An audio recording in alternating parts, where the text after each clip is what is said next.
তাহলে শুড দিয়ে এখানে অ্যাডভাইস বোঝাচ্ছে, মানে এখানে কেউ একজনকে অ্যাডভাইস করছে, you should obey your parents. Hi friends, welcome back to my channel MSC English learning. Hope you all fit and fine. So friends, today we are going to learn modal auxiliary verb. Very earlier we have learned primary auxiliary verb. So today we will learn modal auxiliary verb. But before starting, those of you who haven't subscribed to my channel yet must be subscribed and stay tuned to get the next video fast on your mobile. And thanks a lot those who have already subscribed. So friends, if you like my video, then definitely like, comment and share. Then let's get started.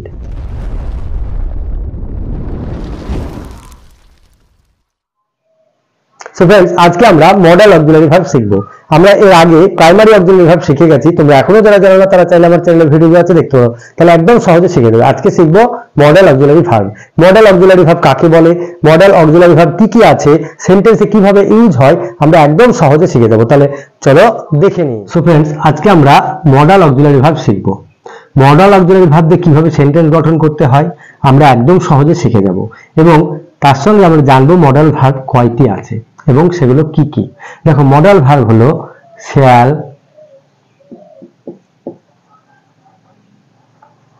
Shall, should, will, would, can, could,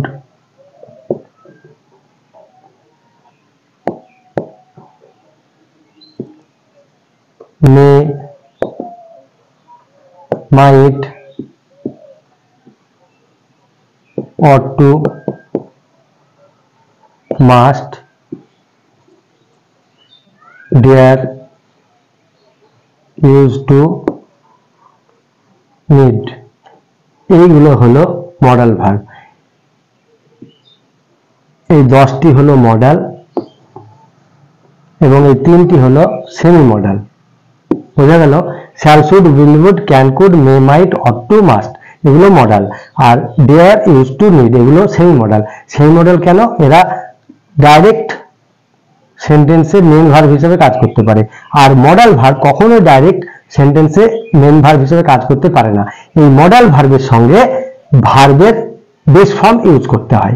দেখো, model ভার্বের স্ট্রাকচারটা আমরা দেখে নিই। দেখো, model ভার্বের structure হলো subject plus modal verb plus V1 plus other word. ঠিক আছে? তাহলে subject plus modal verb plus V1 plus other word. তাহলে প্রথমে দেখো একটা এক্সাম্পল। সাবজেক্ট যদি আমরা হি নিই, হি মডেল ভার্ব ক্যান, V1 হচ্ছে speak, other word English.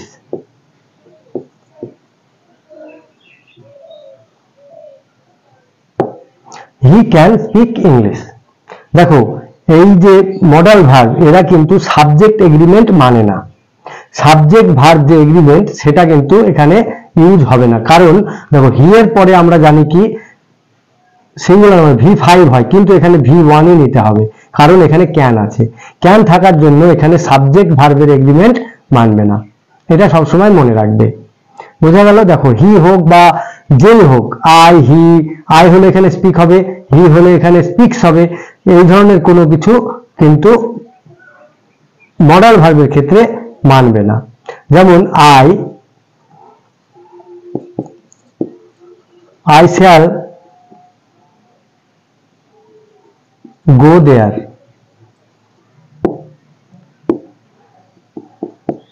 He will come hair.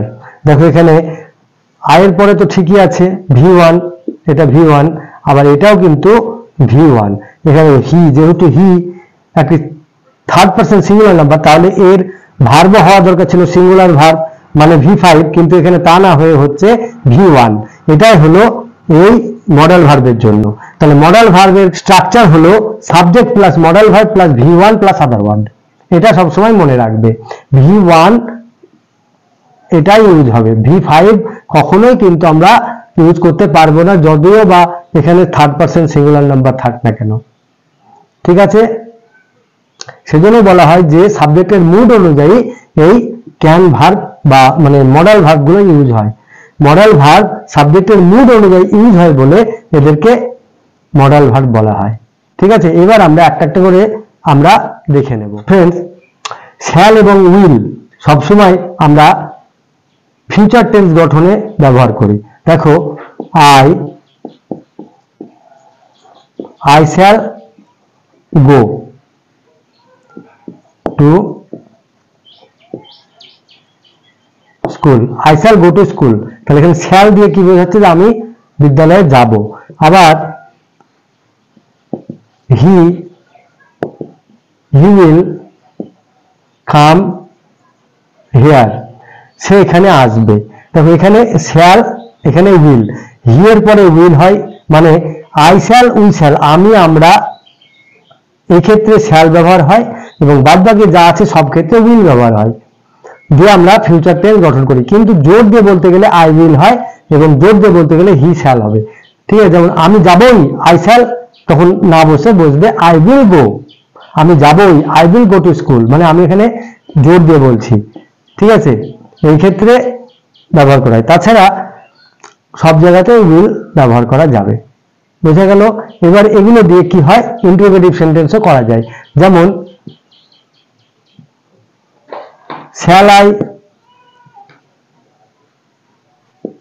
Eat rice, আমি কি ভাত খাবো, শ্যাল দিয়ে এখানে ইন্টারোগেটিভ করা হচ্ছে, বা উইল দিয়েও করা হয়। তাহলে শ্যাল এবং উইলের ব্যবহার আশা করি বুঝে গেলে। এবার আমরা দেখব ক্যানের ব্যবহার। সেন্টেন্সে ক্যানের ইউজ আমরা বিভিন্ন ভাবে করতে পারি। দেখো, অ্যাবিলিটি মানে ক্ষমতা, যেমন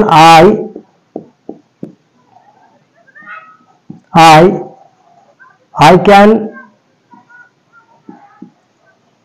speak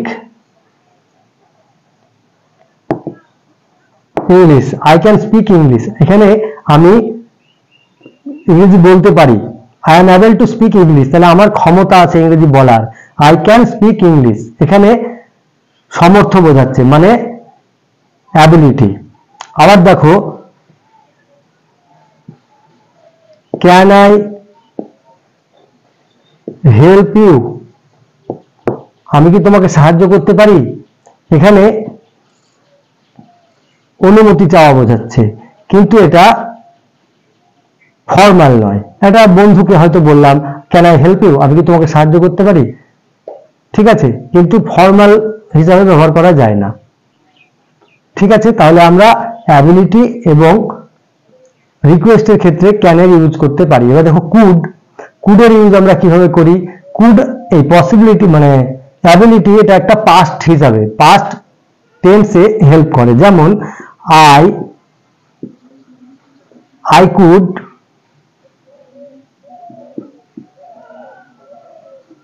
play cricket, I could play cricket, আমি খেলতে পারতাম, আমি ক্রিকেট খেলতে পারতাম। এখানে দেখো, সেই সময় খেলেছি মানে খেলতে পারতাম, সেটা একটা অ্যাবিলিটি বোঝাচ্ছে। ঠিক আছে, পারতাম। আর যেমন এটা কি পারি, আই ক্যান স্পিক, আমি বলতে পারি, আর এটা পারতাম, সেই আগে আমি পারতাম, আই কুড প্লে ক্রিকেট। আবার দেখো, কুড দিয়ে পোলাইট রিকোয়েস্ট করা হয়। যেমন could I carry this bag, could I carry this bag, আমি কি এই ব্যাগটি বহন করতে পারি, মানে একটা অনুমতি চাওয়া। সেটা যদি তিনি অনুমতি দেন তবে আমি ব্যাগগুলো নিয়ে যাব। তাহলে could I carry this bag, বুঝা গেল? তাহলে ক্যান এবং কুডের ইউজ আমরা বুঝে গেলাম। এবারে আমরা মে মাইটের ইউজটা দেখব। মে পসিবিলিটিজ মানে সম্ভাবনা বোঝাতে, অনুমতি চাইতে এবং ইচ্ছা প্রকাশ করতে ইউজ করা হয়। যেমন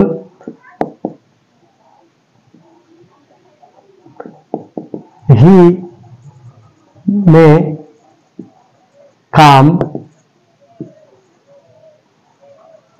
কাম টুডে, সে আজকে আসতে পারে, হি মে কাম টুডে। এবার এটা কি হলো, এটা হচ্ছে পসিবিলিটি, আসতে পারে, সম্ভাবনা। এবার হচ্ছে দেখো, অনুমতি, may I come in sir, may I come in sir. এখানে দেখো, মে দিয়ে এটা অনুমতি চাওয়া হচ্ছে, সেটা একদম formal. May come in sir, আমি কি ভেতরে আসবো স্যার? ঠিক আছে, তাহলে এখানে কি হলো? অনুমতি। এবং ইচ্ছে কিভাবে প্রকাশ করা হয় দেখো, may you be live long, may you be live long, ঈশ্বরের কৃপায় তুমি দীর্ঘজীবী হও, may you be live long. তাহলে এখানে ইচ্ছে প্রকাশ করা হচ্ছে, বোঝা গেল? তাহলে মে ইউজ আশা করি বুঝে গেলে। এবার মাইট দেখো, মাইটের পসিবিলিটিতে ব্যবহার করা হয়, কিন্তু সেটার পসিবিলিটিটা খুবই কম। যেমন হি মে কাম টুডে, সে আজকে আসছে বা আসতে পারে, এবং আমি যখনই বলবো হি মাইট কাম টুডে, তার আসার সম্ভাবনাটা অনেকটাই কম। মনে করো হি মাইট কাম টুডে, সে হি মাইট কাম টুডে, সে আসতে পারে, মানে মাইটটা হয়ে গেল, পসিবিলিটিটা খুবই কম। আবার দেখো ইট মে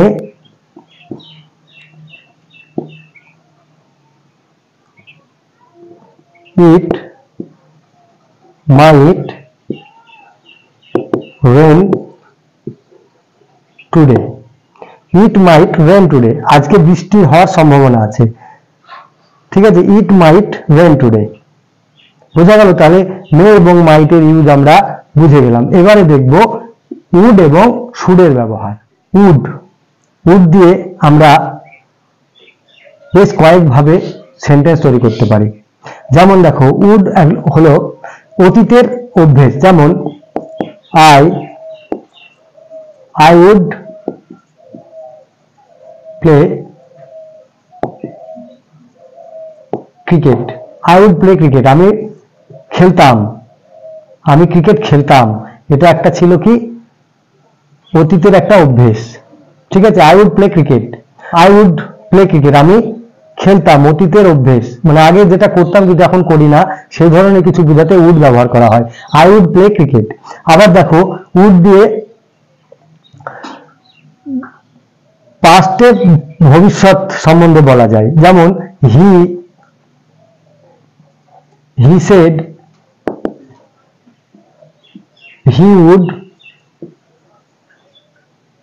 he would come to me, he said he would come to me, সে বলেছিল সে আমার কাছে আসবে। তাহলে সে আগে বলেছিল, মানে অতীতে বলেছিল সে আমার কাছে আসবে, তাহলে এখানে অতীতে ভবিষ্যৎ হিসাবে বলা। আবার দেখো, কাল্পনিক কিছু অনুমান করা। যেমন if I were a bird I would fly, আমি যদি পাখি হতাম আমি উড়তে পারতাম। I would, if I were a bird I would fly, এটা একটা কল্পনা, ইমাজিনেশন। ঠিক আছে, তাহলে উড দিয়ে আমরা এই কল্পনাটাকে করতে পারি, if I were a bird I would fly, বোঝা গেল? আবার দেখো, উড দিয়ে ইচ্ছে প্রকাশ করা হয়। যেমন I would like to say, আমি কিছু বলতে চাই। would like মানে আমি বলতে চাই, আমার একটা ইচ্ছে প্রকাশ করি। I would like to say, আমি কিছু বলতে চাই। বোঝা গেল? এই হলো মোটামুটি উডের ব্যবহার। এবারে আমরা শুডের ব্যবহারটা দেখব। দেখো, শুড দিয়ে উচিত অর্থে ব্যবহার করা হয় বা কিছু কর্তব্য পালন করা হয়।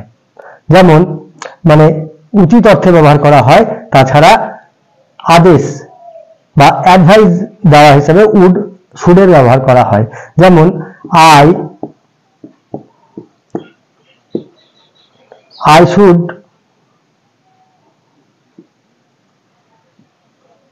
I should go to school, I should go to school, আমার স্কুলে যাওয়া উচিত। I should go to school, আমার স্কুলে যাওয়া উচিত। এটা হলো উচিত অর্থে। এবার দেখো, অ্যাডভাইস যেমন ব্যবহার করা হয়, you should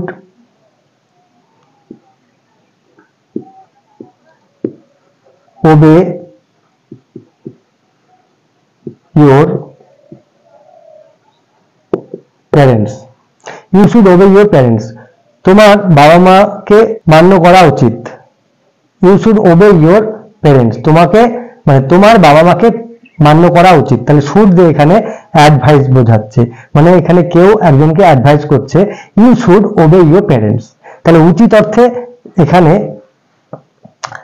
আদেশ করা বোঝাচ্ছে। বোঝা গেল? তাহলে উড এবং শুডের ব্যবহার আশা করি বুঝে গেলে। এবারে আমরা দেখব অট টু এবং মাস্টের ব্যবহার। অট টু দিয়েও উচিত অর্থে নৈতিকতা বোঝানো হয়। যেমন দেখো, উই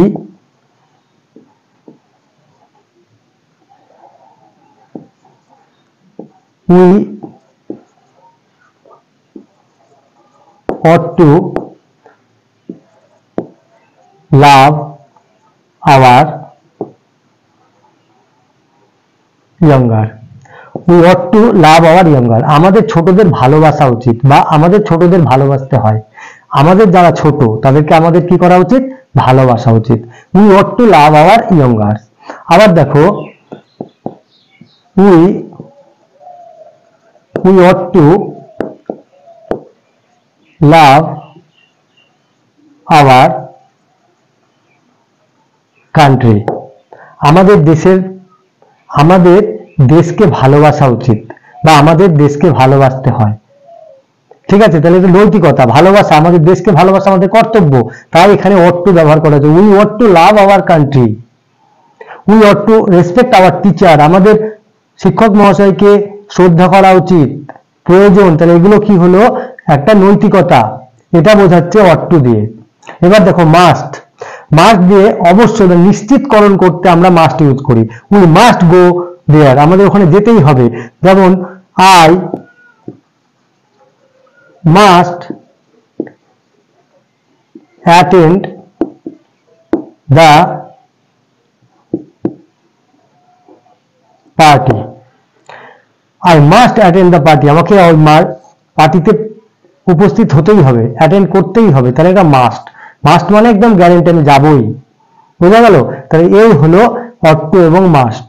এবারে আমরা যে তিনটে বলেছিলাম সেমি মডেল, সেগুলো কিভাবে ইউজ হয় দেখো। যেমন দেয়ার,